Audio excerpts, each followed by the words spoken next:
Service call today for the Fisher Paykel stove. There's two issues here.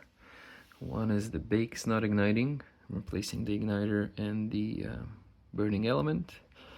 And then the second one is this igniter for the cooktop is broken. Can replace it as well. Bake element replaced.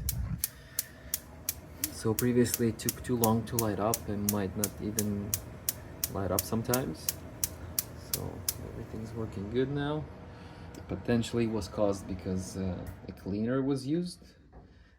Either a wrong cleaner or too much cleaner, and clogged the element. Okay, all done.